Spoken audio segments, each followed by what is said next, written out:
Hola, ¿cómo están? Bienvenidos a un nuevo capítulo de Karen Cortés Invita. Hoy día vamos a tener a un invitado muy interesante con un tema que nos tiene muy preocupados a todos, no solo en nuestro país, al mundo entero, que es esta pandemia, que es este COVID-19, que en Viña del Mar, Valparaíso, se mantiene, no disminuye a pesar que estamos en cuarentena. En Magallanes, en Punta Arenas, tampoco las cifras son positivas. Vienen las fiestas patrias también, donde se espera que no haya mucha aglomeración de personas en casas, que no se hagan estas fiestas clandestinas que vemos que se hacen bastante seguido. En fin, el día de hoy estamos con el doctor Gonzalo Wilson, médico infectólogo, jefe de la Unidad de Control y Prevención de Infecciones Hospital Carlos Van Buren. ¿Cómo está, doctor? Bienvenidos. Hola, ¿cómo está? Muchas gracias por la invitación. No, gracias a usted por darse el tiempo de estar en Karen Cortés Invita, porque la pega no es menor. A ver, voy a ir un poco en lo que estamos hoy día. Los nuevos casos de COVID vuelven a superar los 2.000 a nivel nacional y se registra la cifra diaria más alta en 3 semanas, ¿ok? Y se trata del mayor número de contagios diarios, esto desde el 16 de agosto. Por otra parte, según información del Departamento de Estadística e Información de Salud, los decesos por coronavirus fueron 41 en la última jornada. 11.592 en total de fallecidos inscritos, y el Departamento de Estadística e Información de Salud del MinSal cifró en 15.823 las muertes asociadas al COVID desde el inicio de esta pandemia en nuestro país. ¿Qué piensa usted de estas cifras, doctor? A ver, las cifras hay que tener harto cuidado cuando uno las ve, porque la puedes ver de distintas formas. Si uno la ve como cifras así, una foto, claro, son bastante alarmantes y son, pero hay que verlas dentro del periodo y dentro de la evolución que hemos tenido. Si comparamos las cifras tanto de muertos, de casos nuevos, estamos muy similar a lo que estábamos a mediados de mayo. Y como toda pandemia o epidemia, tiene su ciclo, ya tiene un pic que lo vivimos a mediados de junio, con aumento de mortalidades, con camas críticas a full capacidad y aumentando el número de camas críticas, y eso ha ido disminuyendo. Si uno lo revisa, las últimas semanas hemos visto que se ha estancado las cifras de casos nuevos, siempre entre los 1.500, 1.800 casos nuevos, y no ha ido descendiendo. Pero como a veces en Chile tenemos la visión centralista de que todo es Santiago, los casos de Santiago han disminuido y han disminuido bajo 1.000 casos. El problema son las regiones, y son regiones como, por un lado tenemos la situación crítica de Punta Arenas, Magallanes. Exacto, con cifras sobre 1.300 casos que están teniendo, cifras también de la situación de Biobío, la región del Biobío, que están superando los 2.200 casos, y otra cosa que es nuestra región, que nuestra región no ha bajado. O sea, nosotros no hemos tenido una situación acá en Valparaíso de casos críticos, tuvo Temuco, Punta Arenas los primeros meses, pero no hemos mantenido siempre en cifras bastante elevadas, y hemos siempre sido la segunda región con mayor número de casos. Por decirlo así, somos como el maratonista, siempre estamos en tercer lugar, en segundo o tercer lugar, y estamos ahí. Me recordó un equipo de fútbol. Ahora, doctor, acá en la región, como usted dice, no hemos mantenido, ni aumentado, ni disminuido, pero uno ve cifras en Magallanes, en Punta Arenas, como usted decía, y uno dice, ¿cómo tanto? A ver, conversando con los colegas de Punta Arenas, ellos probablemente el primer brote que tuvieron a principio, que ahí fue donde estalló, pudo haber sido originado por los cruceros que pasaron durante el verano.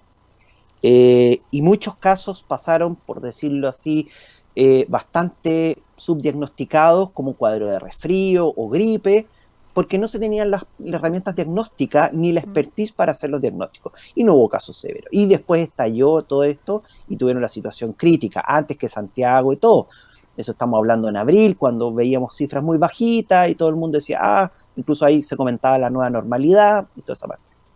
Pero lo que está ocurriendo ahora, y lo que ellos plantean, es que la gente se relajó.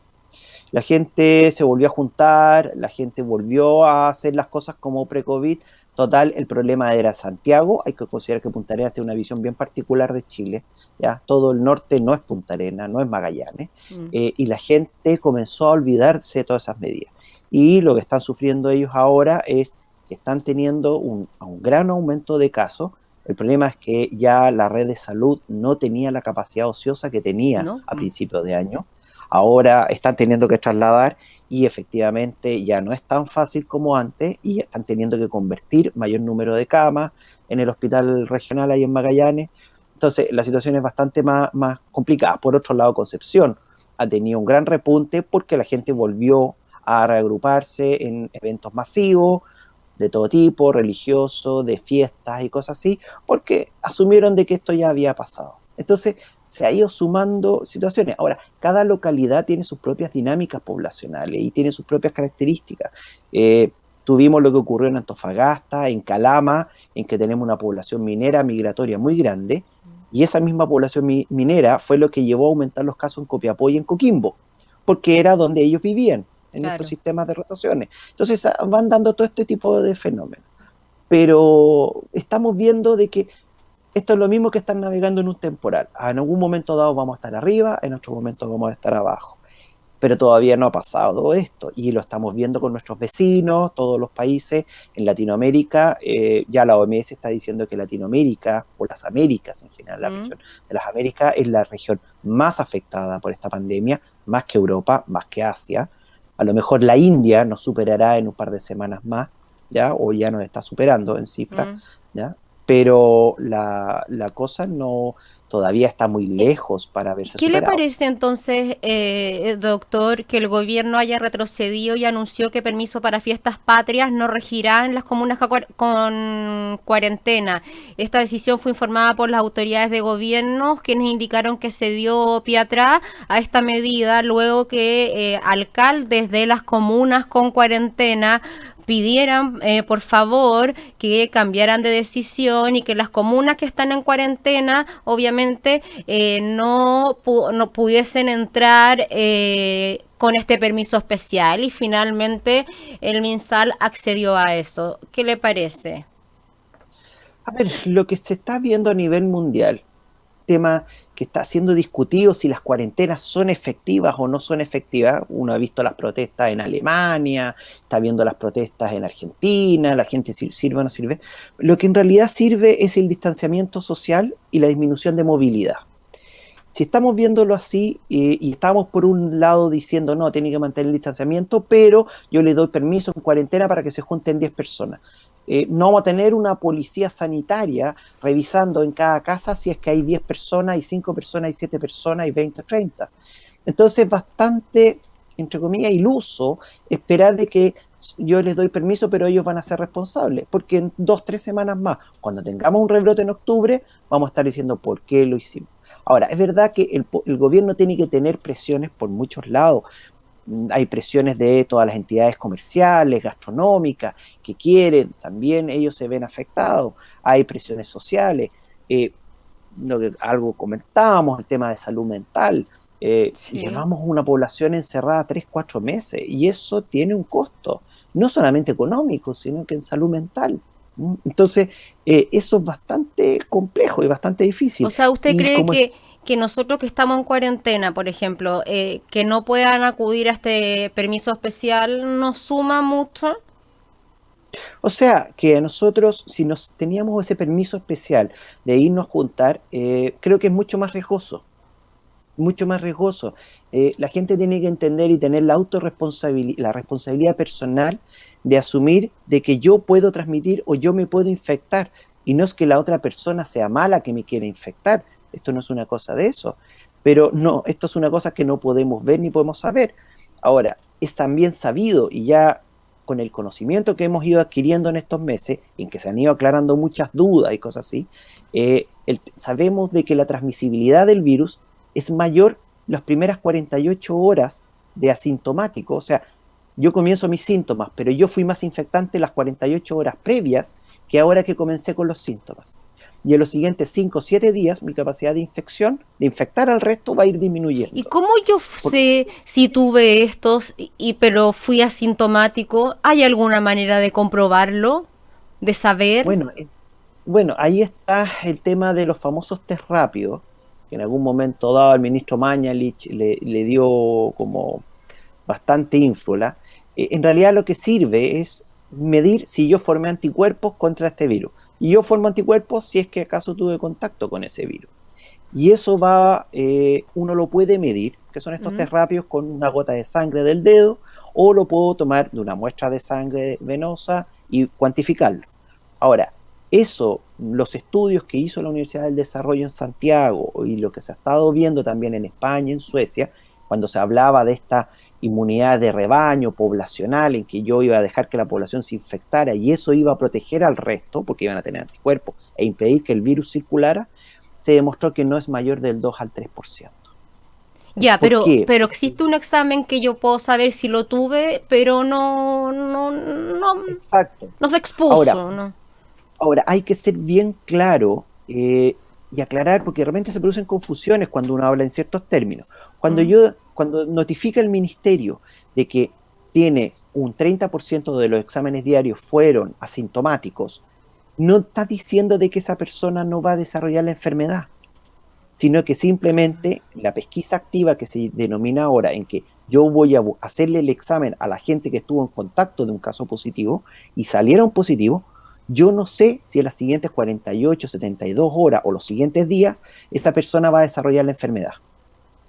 Y muchas Ok. veces de esos asintomáticos que yo estoy notificando ahora, probablemente van a desarrollar la enfermedad a futuro, en un futuro cercano, dentro de la semana. Y puede ser que yo haya sido asintomática y no haya contagiado a nadie y nunca se haya expresado que estuve con COVID. ¿Puede ser eso o es un índice muy bajo? O sea, en la medicina no existe ni el nunca ni el siempre. Mm. Podría ocurrir, podrían darse las variables en esa situación, pero ya estamos entrando en la situación excepcional que tal vez que quizás yo mantuve una distancia adecuada y aunque yo tenía el virus no lo desarrollé, o sea, desarrollé la enfermedad, me infecté pero no desarrollé la enfermedad y durante ese tiempo sí. Ahora, los niños sabemos de que ellos desarrollan una enfermedad mucho más leve o inclusive no desarrollan la enfermedad, pero no sabemos qué rol tienen estos niños como elemento de transmisión o como vector de transmisión para las otras personas. Sí, lo que se ha visto es que los niños cuando desarrollan la enfermedad, generalmente la infección viene de un adulto, Ok, no entre niños.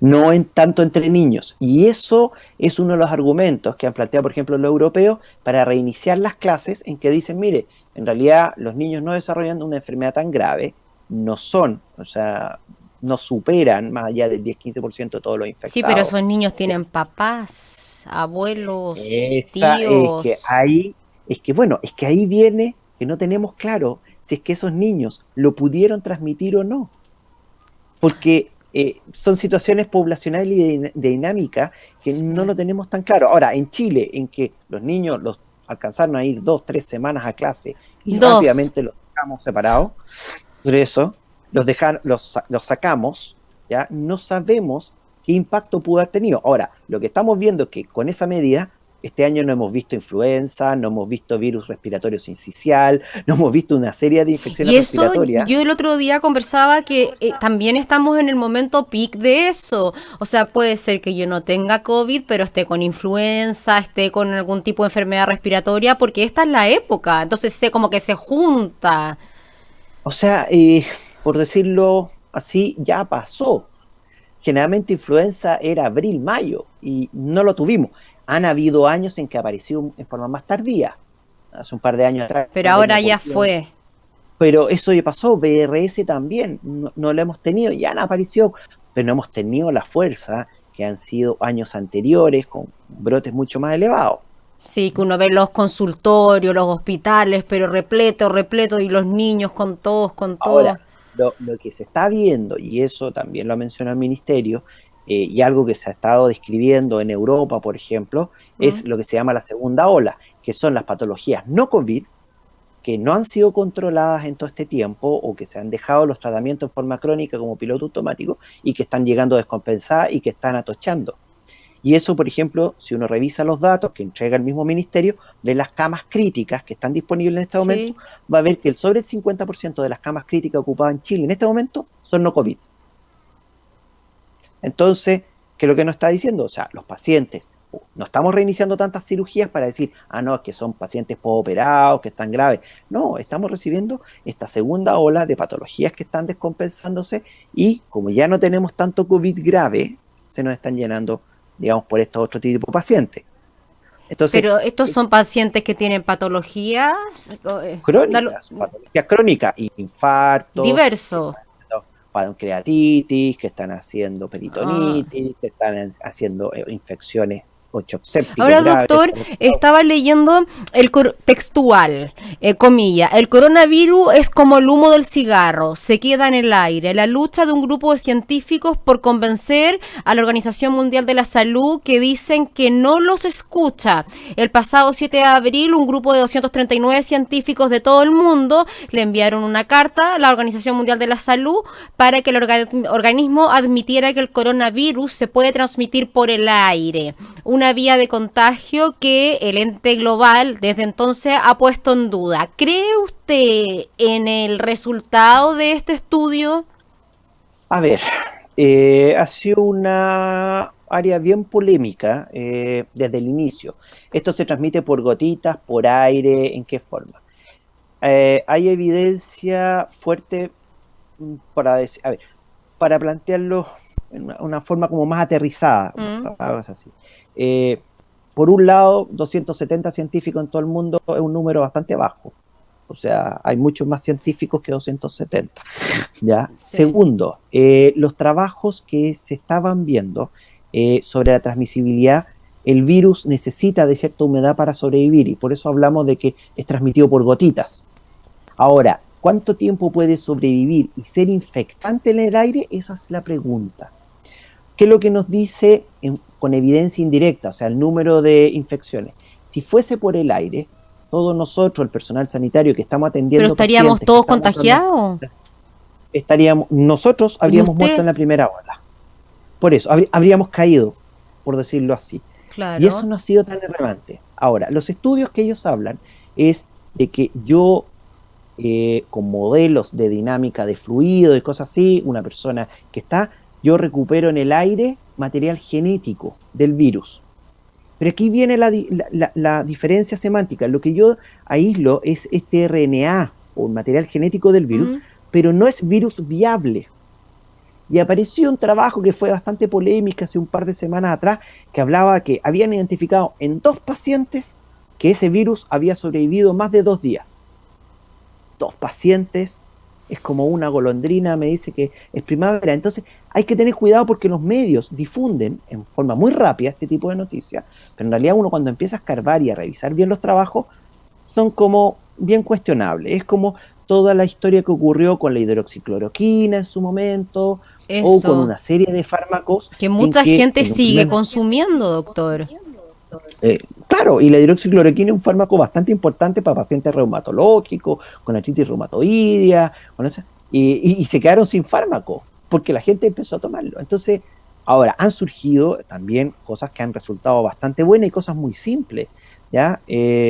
Por ejemplo, tenemos en Chile la capacidad de hacer un diagnóstico sumamente rápido, o sea, en un día o 2, ¿ya? Tenemos la capacidad de hacer el diagnóstico. Países dentro de Latinoamérica lo están haciendo. En su momento no, nos demorábamos 1 semana, 2 semanas, ¿se acuerda? Pero en este momento está rápido, 2 días. Por ejemplo, que ahí estoy metido en un foro con otros infectólogos dentro de Latinoamérica o Estados Unidos. Colombia se demoran 4 días. Honduras 11 días. O sea, entonces, cuando dice Argentina, 2-3 días, dependiendo de la región. Entonces, que yo presentaba que en Chile teníamos un sistema de más de 100 laboratorios que estaban haciendo PCR, me miraban con los ojos desorbitados. Y por el otro lado, estamos haciendo sobre 25.000 exámenes diarios. Eso es una capacidad digna de cualquier país europeo. Entonces, me permite hacer un diagnóstico muy rápido. Segundo, las medidas de que ya sabemos que esos pacientes que vienen graves, que ya tenemos claros los criterios de gravedad, podemos rápidamente ponernos en esta posición que se denomina prono o de guatita, por decirlo. Podemos usar cánulas, sabemos que con corticoides andan bastante bien, cosas que no sabíamos en marzo o en abril, y andan relativamente rápido. Ahora, yo, doctor, eso quiero saber y que me explique, porque uno ve que hay algunos que tienen COVID y estuvieron en su casa, en cuarentena, le abrían la puerta, le pasaban su bandeja con comida y listo, ahí aislados 2 semanas. Conozco, o sea, otras personas que estuvieron hospitalizadas, pero nada grave, pero en un hospital. Y después uno conoce otros que están entubados, que fallecieron o que estuvieron entubados y que después de un mes salieron y volvieron a la vida normal. A ver, ¿de qué depende? Depende de cómo te pille, depende de qué. Porque esa es una incertidumbre, creo yo, porque yo digo, si me viene, no sé en qué me va a pillar, en cuál. Bueno, nadie sabe el futuro y nadie puede adivinar. Ahora, uno tiene factores de riesgo que uno podría decir, estos son como banderas rojas que yo tengo que tener presente. Asumiendo los datos epidemiológicos, ¿quiénes son los pacientes que están más en UCI o intubados? Mayores de 60 años. O sea, población mayor de 60 años ya es un factor de riesgo. Pacientes obesos, pacientes diabéticos, ¿tienen mayor riesgo? Sí, ese grupo también. En algún momento dado, dentro de mi especialidad de infectología, hablábamos de los pacientes VIH. Y en realidad hemos visto que los pacientes VIH que estaban con terapia tienen el mismo riesgo que el resto de la población no VIH. Qué bueno. Ahora, los pacientes que no están con terapia, que están con sus defensas bajas, obviamente es un grupo de riesgo. Ahora, hemos tenido situaciones paradojales en que hemos tenido pacientes mayores de 60 años con enfermedades pulmonares crónicas, en que llegan, nosotros lo vigilamos porque más encima toda la complicación, o todo el periodo más complejo, no es cuando comienza la clínica, cuando comienza todo el cuadro respiratorio, sino que generalmente a la semana, desde que inició toda la enfermedad. No, Entonces, parte grave al tiro, es parte como de a poquito y se va agravando. Exacto. Y a los 7 días, 10 días, ahí estén. Por eso ocurre la paradoja de que la gente muchas veces, y lo estamos viendo ahora, comienza con el cuadro clínico, va al SAPU, va o al hospital, le hacen el diagnóstico COVID, lo ven bastante bien, le dicen váyase para la casa. Y vuelve 5 o 6 días después, casi con una gran dificultad respiratoria, así, y hay que hospitalizarlo, e inclusive a veces llevarlo a la UCI. Otros no, así. Entonces dice, no, es que fue el médico incompetente. No, porque en un primer momento lo vio relativamente bien. Ahora, sabemos algunas veces de que, no, este es un paciente que tiene ciertas enfermedades, es de mejor mayor internarlo edad, al tiro. Así, lo hospitalizamos y lo vigilamos, cosa que lo hacemos en este momento dentro del hospital. Yo tengo muchos pacientes que decimos, no, ¿sabe qué? Se ve súper bien, pero lo vamos a dejar una semana y vamos a ver para dónde va esta cosa. Y tomando todas las medidas, todas las precauciones. Sí, lo desgraciado de este virus, por decirlo así, ¿por qué no? Porque siempre me preguntan, pero la influenza no es tan mala comparado con esto. La ventaja que tenemos con la influenza es que el periodo de incubación es corto, es de 1 o 2 días. Y segundo, parte el tiro pegando fuerte. Entonces uno sabe, esto va para acá o va para allá. Sí, la influenza, el primer día ya te duele todo el cuerpo, es terrible. Pero este virus, desgraciado, por no decir otra palabra, que no parte se puede repetir, suave. parte, primero que nada, un periodo de incubación de 7 a 14 días. Empieza a infectar 2 días antes que yo tenga síntomas. Y después, la periodo más grave... Es bien desgraciado. Cuando yo creo que ya le estoy ganando. Claro. Entonces, y eso es lo bonito de un punto de vista médico, virológico, pero lo desgraciado para nosotros, de que nos da muchas falsas alarmas o tiene muchas oportunidades de seguir propagando. Y por eso nos ha sido tan difícil controlarlo. Y lo otro, doctor, que también te puede dar 2 veces, tengo entendido. O sea, ahora sí, o sea, esa es la observación con el tema de la vacuna, porque sabemos en un primer momento, y mucha gente decía, no, ya me dio el COVID, yo tengo inmunidad, listo, salgo y no tengo ningún problema. El drama es que esa inmunidad, lo que estamos viendo ahora, si es que es efectiva, no es más allá de 3 meses. Ok. Entonces, no me da una posibilidad de montar una respuesta a futuro. Y eso es lo que, por ejemplo, con el tema de las vacunas en este momento, queremos demostrar con estos estudios fase 3. Si esa vacuna es efectiva y por cuánto tiempo va a ser efectiva. Eso es un estudio de fase 3. Eso le quiero preguntar sobre las vacunas, porque ensayos de las vacunas más prometedoras parten el 14 de septiembre y es para muchos la vacuna más esperada, el antídoto que está desarrollando la Universidad de Oxford, que logró excelentes resultados en su fase 1, su fase 2 y ya inició en varias partes del mundo la fase 3. Ahora, la noticia de esta semana es que esta vacuna también será testeada en Chile. ¿Qué piensa usted de esta vacuna puntualmente? A ver, hay más de 56 protocolos de investigación con 56 vacunas distintas, distintos modelos, no es que exista un solo tipo. Hay vacunas que van dirigidas hacia una cierta proteína, hay vacunas que son con virus atenuado, con virus muerto o con DNA recombinante que se denomina, hay distintas variedades.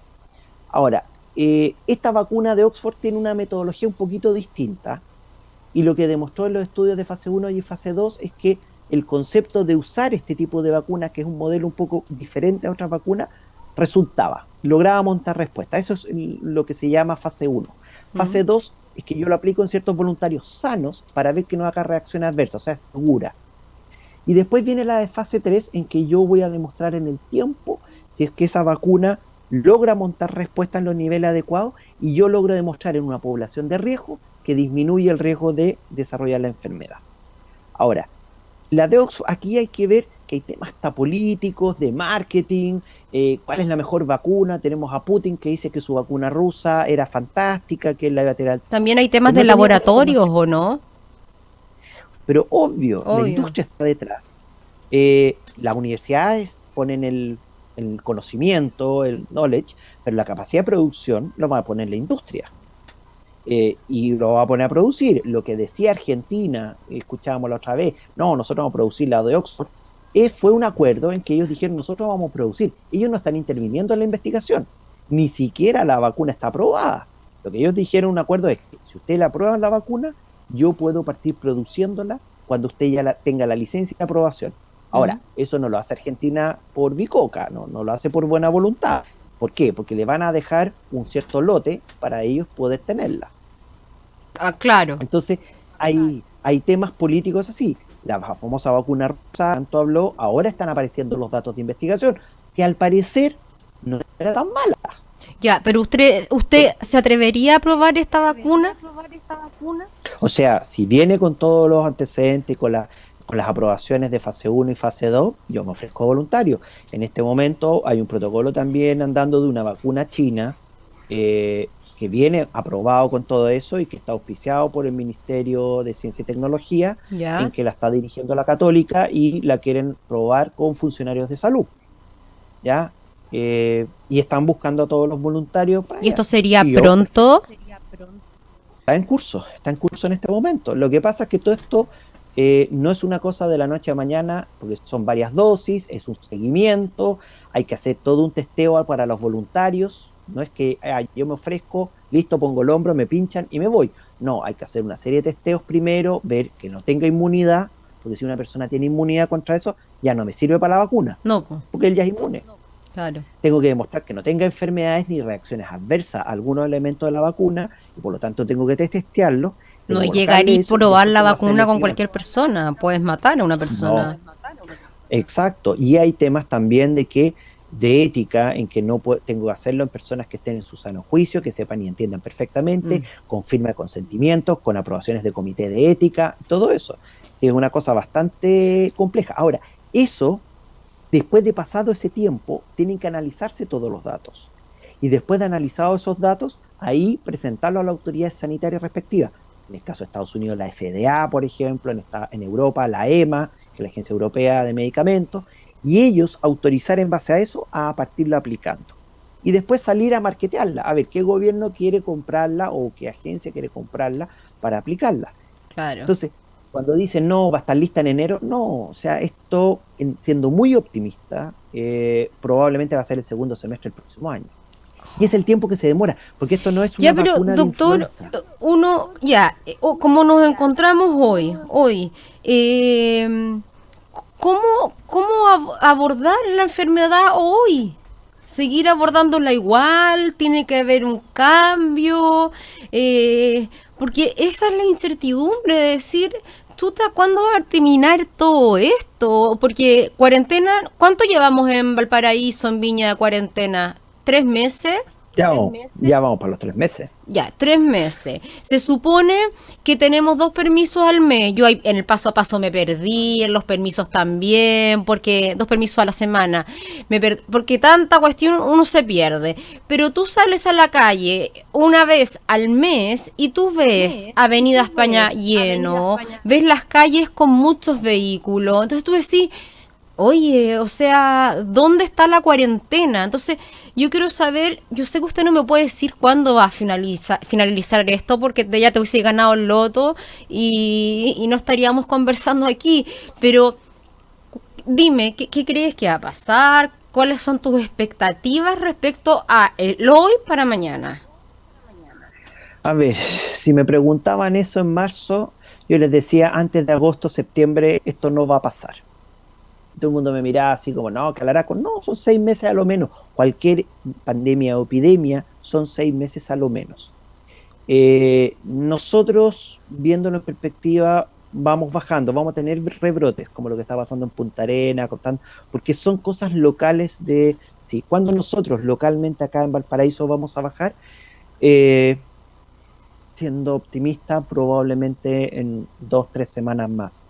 Lo que nos ha aumentado mucho los casos han sido situaciones más de tipo intrahospitalario, porque el personal sanitario se está cansado, Pero ¿por qué se tú ha ido dices que en relajando, 2, 3 semanas más debiese bajar en la región de Valparaíso y no mantenerse como se ha mantenido hasta ahora?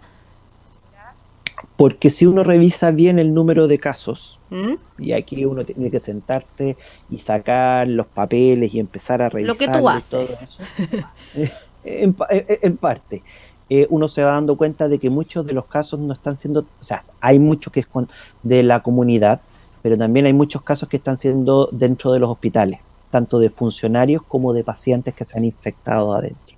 Y eso es Sí. lo que a uno indirectamente le está diciendo de que el virus en la circulación comunitaria se mantiene, pero no es tan fuerte como lo que tuvimos en junio. Ya. O sea, en junio tú ibas al Van Buren y estábamos llenos, habían 30 camas de intensivo con ventiladores, la unidad intermedia eran 40 camas, nosotros en baja complejidad teníamos casi 40 camas también, o sea, estábamos hablando de 120 pacientes COVID hospitalizados. Y ahora Eso en son este más las momento son personas que 50. están en Son hospitales, que 50. trabajan en el área y también que están internados. Los hospitales son a veces el mismo reflejo de lo que pasa en la sociedad. ¿Qué es lo que ocurrió? Hemos tenido muchos funcionarios, en el caso del Van Buren, ahora salió la noticia en el Naval, también en el Frique, en Pereira. ¿Qué es lo que pasa? De que la gente se empezó, los funcionarios, a infectarse de afuera, no con los pacientes, sino que en sus casas, porque se relajaron y siguieron viniendo al hospital y dentro del hospital no respetaron el distanciamiento social, no Mm. respetaron a veces el uso de la mascarilla en los estares, cosas así, y se infecta uno. Y un hospital es no solamente un tema donde hay pacientes, sino que hay mucha gente. Un hospital hay 2.000, 3.000 personas que están trabajando. Entonces, es un reguero de pólvora. Y eso, muchos de esos casos se están reflejando en la estadística regional. Entonces, por eso te digo, 2, 3 semanas probablemente podamos verlo bajando. Ahora, Ya, el eso en problema es que Valparaíso. tenemos, y el problema es que se nos va a venir el 18 en ese mismo periodo. Entonces, ahí viene el tema de la gente se va a tomar en serio esto de fondearte, como decían, Sí. o en la práctica va a salir y va a andar así. Depende, y es lo que ha apelado siempre, tiene que haber un tema de disciplina, de autodisciplina y de asumir de que yo puedo transmitir o el resto me puede transmitir. O sea, si yo voy al supermercado el día de hoy, a pesar que yo vivo en Concón, no está en cuarentena, pero en la fila para entrar al supermercado veo de que va la familia completa entrando, A pasear. niñitos, o sea, así. O me encuentro de que la gente está saliendo a la calle sin mascarilla. ¿Qué tengo que decir? Yo al principio la mascarilla no le creía, porque decía, oye, con influenza nunca había Y demostrado que el es uso de tan mascarilla en la calle. incómoda. Totalmente de acuerdo, pero no está demostrando la evidencia de que disminuyó la transmisibilidad. Sí. Hemos- Uno tiene que aprender a ser flexible con esto del COVID. O sea, Ya, no pero existe ¿cuándo un cree dogma. usted que se va a terminar todo esto? Hay gente que me dice que puede durar un año más. Puede ser, y puede ser que sea en un par de años más, dependiendo de los brotes y rebrotes y las migraciones de gente. Porque ahora los países están medios encerrados, pero en un año más, en que empiecen a bajar y empecemos a recibir gente, nos puede partir llegando de otros países y tener otros lados. Ahora, el problema es de que nosotros ya lo tenemos adentro, ya entró, está causando, Sí, claro. pero nosotros estamos en un mejor pie que varios países latinoamericanos en el sentido que hemos disminuido el número de casos y lo que queremos es ir bueno. Ahora, viene la duda, ¿cómo yo puedo volver a una situación similar a lo que yo tenía el pre-COVID? Y eso es lo complicado porque no solamente es un tema de salud, hay un tema, como decía, económico, social, en que tenemos que ir haciéndolo de a poco y nadie tiene una receta porque nadie lo ha podido hacer bien. ¿Ya? España, Italia, que hace un par de semanas decíamos, oye, ellos están volviendo, están Sí. teniendo rebrotes. Tuvieron que Y esos volverse a la rebrotes, casa. bueno, pero España, que ellos están aduciendo, ¿por qué les vino el rebrote en Barcelona o cerca de Barcelona, en Cataluña? Porque era balneario y le llegó mucha gente de Francia, de Inglaterra, de otros países. Entonces vamos a tener esa otra situación a futuro. Pero en este momento poder decirte, no, esto va en un mes, no. Ahora, los chilenos estamos acostumbrados a las catástrofes, pero estamos acostumbrados a las catástrofes rápidas. Terremotos, maremotos, tsunami, Pero las esto cosas en esto que es una dura pesadilla. 1 o 2 días. Pero esto es de largo aliento. Y eso es lo que tenemos que de a poco hacer. Y parte con que yo me lave bien seguidamente las manos, si voy a salir use la mascarilla, que vaya una persona nada más al supermercado, que yo mantenga la distancia con respecto a la otra persona. O sea, y todas Dejar los esas zapatos cosas, fuera de casa, de la puerta de la casa también. esos son relativos. Si Ya. las medidas más simples son las más efectivas, lavarse las Y manos, la mascarilla. ¿ya? Y el tema de la mascarilla, y si yo estoy enfermo, quedarme en la casa. O sea, inclusive nosotros los funcionarios de salud teníamos el concepto de que, no, es que yo aunque esté enfermo tengo que ir al hospital porque Claro. cómo voy a dejar a mis pacientes. Mentira. Al contrario, si yo estoy enfermo no puedo ir porque voy a someter a mis pacientes a un riesgo. Bueno, ¿y qué le Y tengo puede que... decir usted, doctor, a todas las personas que nos están viendo y tienen la incertidumbre que tengo yo y que tienen todos de cuándo va a finalizar esto, de cuándo vamos a salir de la cuarentena o si sales, vuelves y bueno, y el miedo de perder también a un ser querido? Se ha ido mucha gente, van muchas personas fallecidas, o sea, claro, uno habla de cifras, pero hay que pensar que detrás de esa persona hay una familia y la manera de despedirla más encima es terrible porque apenas puede ir la familia a despedirla. Imagínate, no sé, tengo entendido que no, que pueden ir una o dos personas al cementerio. Esto es una enfermedad muy solitaria porque se padece solo en un aislamiento. Eh, la familia no puede ir a verlo a pesar de que se pueden usar medios actuales como celulares, tablets para poder comunicarse, pero no es lo mismo. Mm. Por otro lado, como tú misma dices, en caso de los fallecidos, la familia no puede ir a despedirse y se Mm. entrega con ataúd cerrado, con todas las normas Sí. sanitarias. ¿Ya? Sí, es bastante choqueante, triste en ese sentido.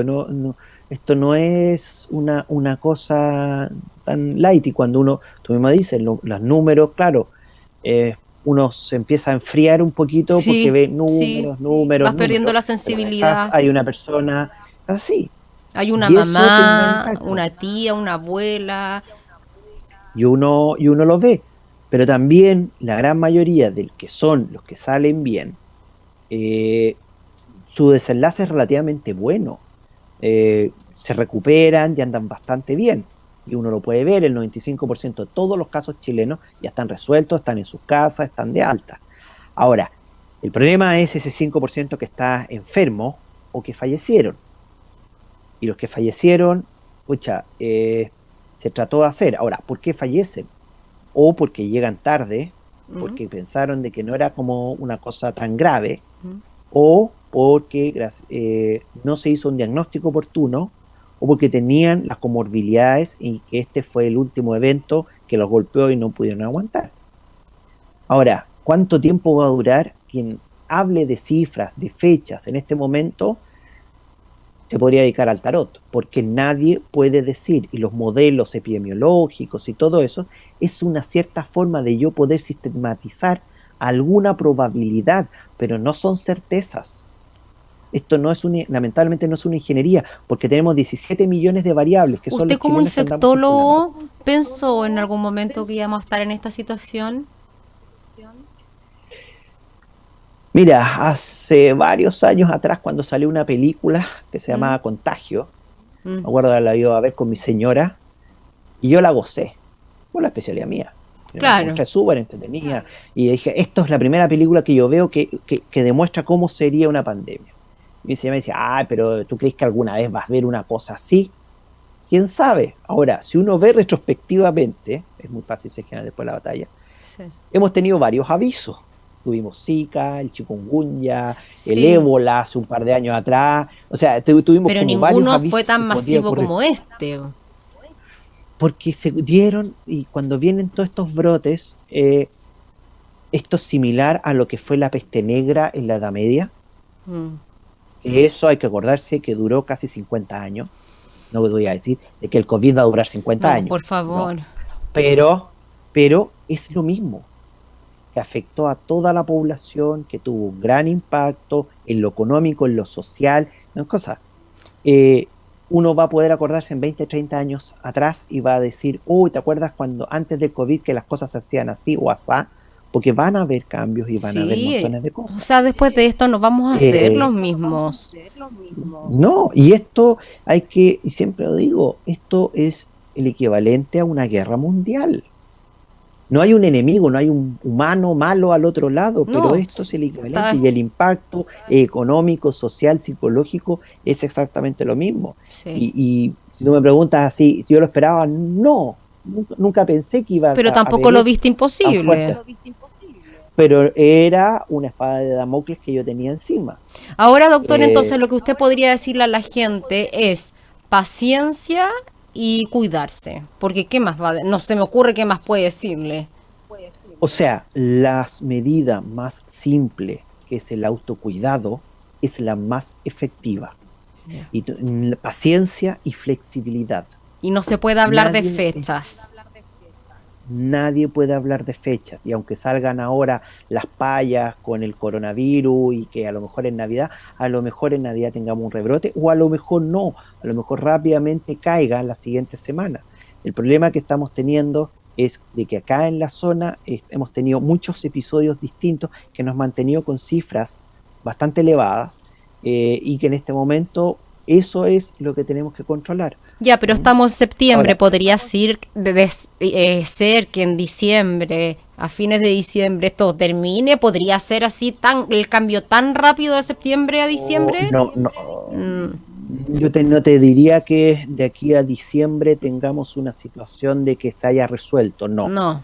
De que podamos estar en diciembre en alguna de las otras etapas del paso a paso, en vías a la normalización, a lo mejor. Claro. A lo mejor, en diciembre ya estemos en una fase 2 o 3, ojalá. Claro. Porque los cambios de fase y etapas son dependen de varias cosas. De la disciplina de la gente. O sea, tenemos que Providencia rápidamente ha ido avanzando, pero la gente se lo tomó sumamente. Sí, claro. Influye mucho la responsabilidad de todos, por eso aprovechar de repetirlo, cuidarse, porque si uno no se cuida a uno, tampoco estás cuidando a tu familia, a tu entorno, y paciencia, pero es fácil decirlo, pero es una situación tan extrema que yo creo que estamos todos un poco agobiados, la incertidumbre, quienes no tienen trabajo, etcétera. Como usted dice, doctor, son muchas cosas las que conllevan esta pandemia, el COVID-19. Le quiero agradecer un montón por haber conversado con nosotros. Creo que me aclaró todo, creo que no faltó ninguna pregunta, y si más adelante lo necesito de nuevo, lo voy a invitar de nuevo. Encantado, ni un placer. Gracias, doctor. Listo, chao. Chao, gracias. Recuerde que se pueden inscribir en nuestro canal de YouTube, Karen Cortés Invita. También tenemos fanpage, Instagram y Twitter. Hasta el próximo capítulo. Chao.